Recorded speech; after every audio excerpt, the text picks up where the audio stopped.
requirement that they immediately disclose that they're a registered sex offender to parents and children when they come in contact with parents and children? No. Wait. They don't have to tell you? No, they don't have to tell you. So, like, if they're out and about or they're at a place and the kids are coming and going, they don't have to tell somebody that they're an offender? They're not really supposed to be around kids, but people that reoffend don't care. I mean, in fact, they don't care about the law in the first place if they're on that list. And one thing that should be pointed out, public urination is not, and I repeat, is not a sex offense in Washington State. And to get in trouble for anything that is similar to that, which is indecent exposure, you have to urinate in front of somebody that is 14 or less, and that's important to note when you're looking at laws, all the words count, and it has to be obscene. So why is it important for you to point that out? Because I have gotten a lot of flack on the internet. A lot of people are saying, well, most of the people on this list that are level 1s are people that got in trouble for peeing in an alleyway after they got out of the bar. That's just simply not true. It is a complete fallacy. Is there any truth to that? I wouldn't know. I haven't gotten my list yet. I would be willing to bet that there is, if there might be 5. I don't think that there is. In fact, I looked at the law, and public urination is not a sex offense. It's an infraction in Washington State. And in fact, it's actually a defense to public urination if there's not a reasonable place to use the restroom around. Well, this is happening every day. We're seeing this in our park right over here, right? So urinate, defecation. Right. So that's not a sex offense necessarily, nope. unless they did it did it in front of somebody that is 14 or younger, and it was obscene. And how does the state define obscene? I don't know, but I know when I see it. Is it in quotes? Yes. It is. That's basically what the Supreme Court said about obscene material. Is that you know when you see it. You know when you see it. That's very vague. I think that's purposely vague. Of course it is. Wow. So where are we at now with this, with the court proceedings and the request for injunctions? I am waiting for October 3rd. There's a hearing on October 3rd. I've gotten a handful of injunctions. There's a bunch of people that have filed under the name John Doe. I can't get the rest of my request from the sheriff's office because the people have filed as John Doe, and the sheriff's office don't know who the people are to be able to take them off the list. And frankly, according to Doe versus WSP, which is the Supreme Court case that already decided this, that allowed Donna Zink to get her information, they shouldn't be allowed to be filing as John Does in the first place. There's no way to actually even tell if they're on the list or not. What do you mean by that? What do you mean by filing as John Doe? The people that are suing me that gave me the injunctions are listed as John Does A, B, C, and D. I believe there's a John Doe 1006 and a person that was simply listed as John Doe. And so they don't want to disclose who they are because that's part of their argument, right? Is that somehow they, if they found out, it would cause harm to them in some way. Yes, somehow it would cause harm to them. But that's the argument they make, right? Yes. Do you acknowledge any part of that? That could it cause harm?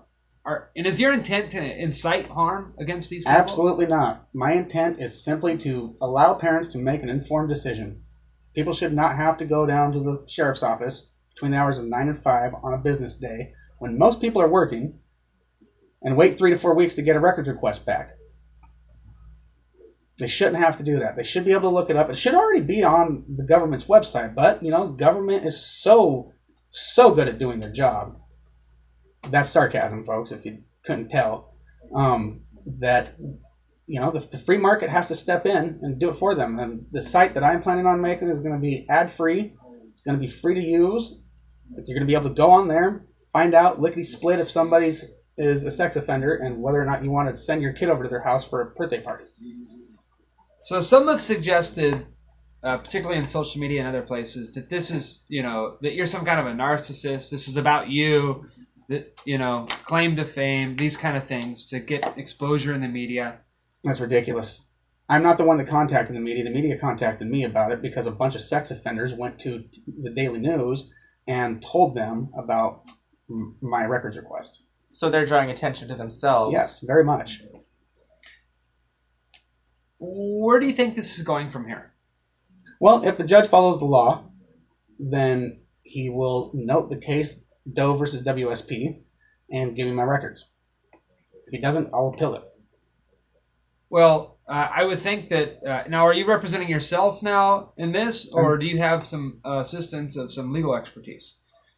I have some people that know the law extremely well. I do not have an attorney retrained. No, they do. They have Northwest Justice Project, a taxpayer-funded lawyers that is helping them protect. Wait, they have the Northwest Justice Project? Yes. That's who's representing the John Doe A through Z? Yes. Is the Northwest Justice Project. Mm-hmm.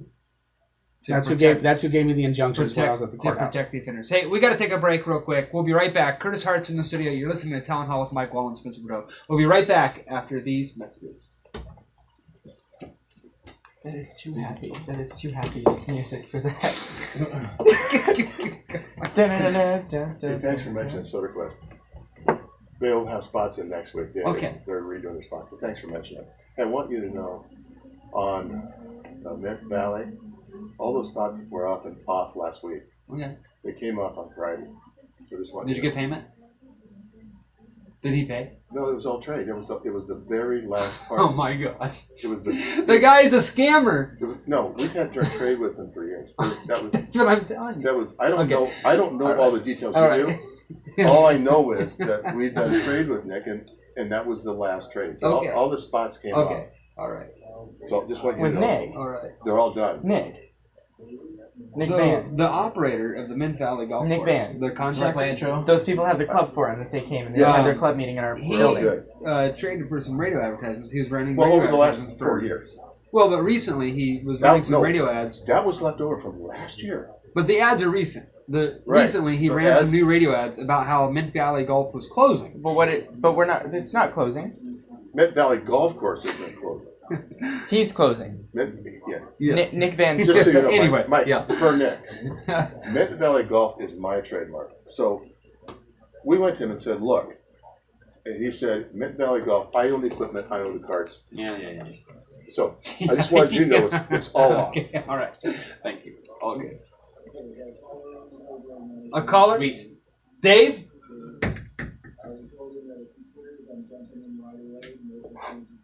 Do we know what he wants to ask or say or anything? You ready to dump him?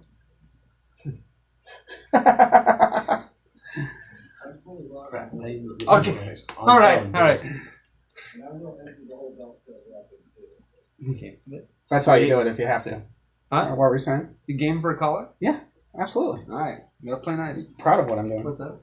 Huh? What's up? I'm gonna play nice for the caller. Sweet. You game?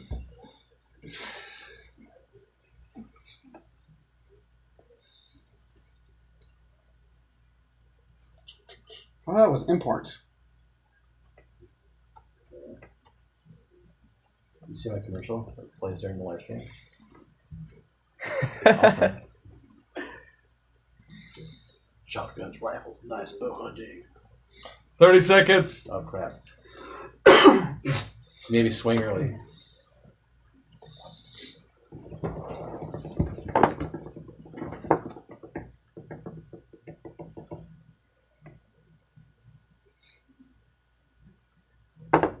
I've been noticing that like we've been keeping around like 16 live viewers. Like 10 seconds.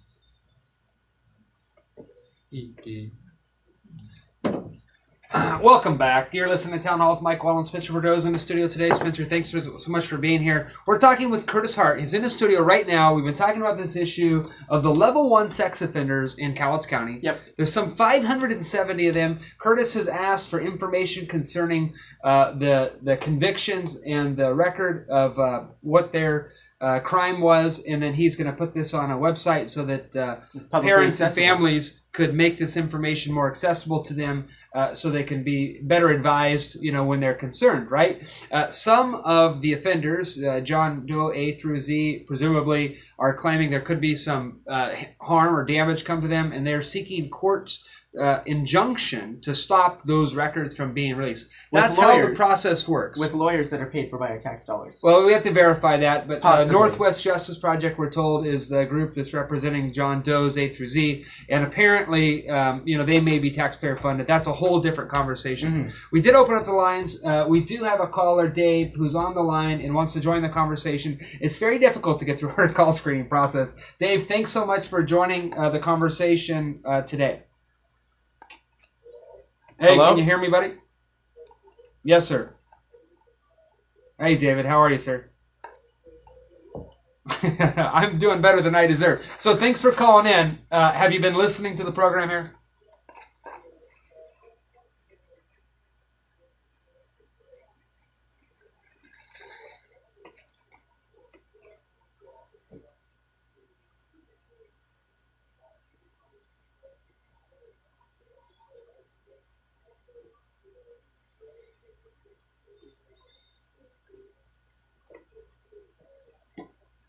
So you think we should have greater enforcement of these rules in the park? Laws.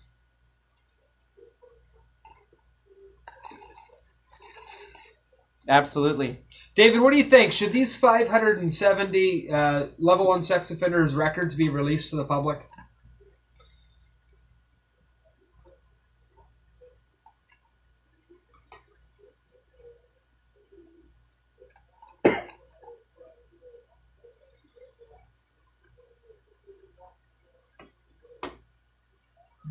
Somebody could. Hey, David, thanks so much for calling in and joining the conversation. Enjoy your evening, buddy.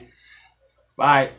So, Curtis, we've heard, pros and cons on this. A lot of people have been talking about this in the community. One of the Facebook comments we had earlier today was basically the judicial point of view on this, right? Well, what are the judicial officers and what are the courts view this as? Well, they are a third-party, impartial intermediary, right?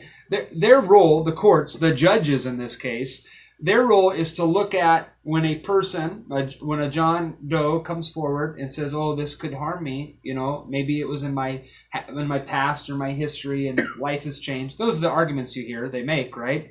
The judge needs to then decide: is this in the public's best interest that it be disclosed? One, I think, right? Another element is it in line and compliant with state law? Is it legal? Is it lawful that this record be disclosed and provided in this way? And isn't the judge's responsibility to interpret the state law as intended by the state legislature, right? And to follow the law and order it so in line with the law? Yes. So this has already been decided at our Washington State Supreme Court in the case of Doe A versus WSP, which was brought forth by a woman named Donna Zink. She was a city councilwoman in Eastern Washington City. She asked for the 21,000 records of level 1 sex offenders that were being held by the Washington State Patrol. They were ready to give them to her, and she got sued, or she got injunctions by some people that filed under the name John Doe. And she had to take it all the way to the state Supreme Court, and she won. So, technically, the list is out there already, but you cannot find out what they did, and you cannot see their pictures. You mean cannot easily, right? It's not easily at all. The list is so convoluted that it's hard to tell. You just get names and addresses, basically. But your claim is that it's lawful, it's legal, and it should be accessible. Yes, it falls under the public records. They're public records. Anybody that is a member of the public should be able to access it. I was born right here in Longview. I am a member of the public. You're John B. Public. So It's Q, but yeah. John Q. Public. My bad. the Legal News reported April 3rd, 2017, that the Washington State Supreme Court held that sex offenders' registration information is not exempt from blanket disclosure through records requests under the state's Public Records Act. And Yes. this is what you're talking about. Washington resident Donna Zink had submitted several Public Records Act requests for sex offender registration information. She first requested those from Washington State Patrol. She then from the Sex and Kidnapping Offenders Database. Subsequent requests went to the Benton County, Records Department. Additional requests went to the State Sheriffs and Police Chiefs Association for these records. And it was ruled, right, that no, there's no exemption. The Supreme Court said, no, there's no exemption for these records. There was a minority opinion, of course, right? There was a minority view. Yes. But the majority view was no. They're These are public records. They are public records.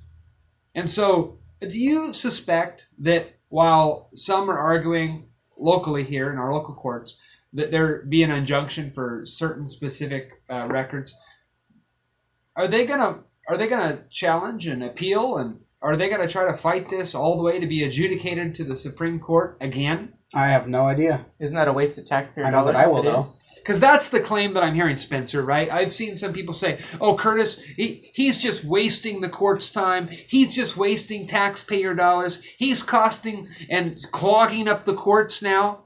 I don't think it needs to go to They're the court if the blaming law says it should be Curtis and his released. request for this, right? But it seems here the answer is clear, that this question has been asked and adjudicated, asked and answered. Yes, ignorance of statutory law, ignorance of the law, basically is what is allowing this to be taking so long to waste the court's time with something that, frankly, the injunction shouldn't have been allowed in the first place. The judge should have known. He should have just done some research, looked at Doe versus WSP, and said, sorry, these records are not exempt. You are registered sex offenders. Okay, when this is all through, the dust settles. What do you really hope to gain from all this? The list that I requested, I want my rights as an American citizen, as a citizen of Cowlitz County. I want public records that I asked for, and then I'm going to make them easily available to the public. No parent should have to wait 3 to 4 weeks, have to possibly go to court to get these names to see if where they're sending their children is safe or not. And the very fact that people convicted of rape aren't level 1s. People convicted of child molestations are level 1s. A lot of people think that people that are on level 1 are just simply there because they urinate in public, and that is a indecent fallacy. exposure type thing. Well, they don't even list it as indecent exposure. The people that are claiming this online are just completely ignorant of the law, because public urination isn't a sex offense in Washington. Indecent exposure is, and that is if you urinate. Again, if we go back obscenely in front to of the law and the ranking, right? According to the King County Sexual Assault Resource Center, they describe the ranking, right? The risk level. This is a risk assessment. Yes. It has little to do with the actual crime as much as it has to do with what has been described as their risk of reoffensing. Yes. Right? A lot of people don't realize that a lot of times in Washington State, simply knowing the victim gets you a level 1, no matter what the crime is. If you know the victim. Yep. So they go on and they say the level 1 is that they haven't exhibited a predatory type characteristics, right? That they participated in a program and they've completed a treatment program. And that under this level 1, they may have been a first-time offender. Yes. And so that's what they're designated when they are released to the community. Let me ask you this. Is a 30-year-old man asking an 8-year-old girl to videotape herself going to the bathroom, then sending himself naked, a video of himself, touching himself in a gross, disgusting manner, and then asking that girl who lived near his house to stop by his house so he could be her babysitter on the way home from school, such as the Matt Mintorn case. Is that not predatory? Because he is a level 1. That is the whole thing that led me to this was the fact that Matthew Mintorn was made a level 1 sex offender. Are you just obsessed with that case? No, I'm not. Are you? But driven? it did take a long time for that case to become, to go through the courts. It took 17 months. That's a waste of tax dollars. That was a waste of tax dollars. The only reason that happened was because his family was rich. They were able to afford a very good lawyer who happens to be running for judge in Cowlitz County. So you're not just so incensed and so personally driven by this case that's why you do these things. But you shared with us this story earlier on in the program about your personal experience having been in an occupational setting as a caregiver, Yes. and having firsthand experience with an offender It was a level 1. who was a level 1 and who reoffended, Yes. to your knowledge, Yep. He admitted it. basically admitted to you. Yeah, fully on admitted it to me. Do you think there's such thing that possibly any one of these levels of risk offenders may not reoffend? I mean, Is there's it possible always they the might not possibility that they might not reoffend. I don't even think there should be levels, personally. You're an offender. You're an offender. You're a predator, then you're a predator, as far as I'm concerned. As far as I'm concerned, if I don't want anybody that's on the list, it doesn't matter what the level is, around my children. Do we need to readdress this law as to whether these individuals are allowed back in our communities? Absolutely. You know, there's a lot of them that aren't allowed back into the communities after they, quote unquote, serve their time. They live on McNeil Island and is filled to the brim with violent, psychopathic, sexual deviants who are not allowed out of prison after they have served their time. And it costs upwards of $500,000 Should they a stay year there? per inmate. Should they stay there? You don't want my opinion on what a person that can't help themselves but make victims out of other people should happen to them. Do we need another island? Yeah. We need to ship them off to another island. That's and what just they had let- Australia for Britain.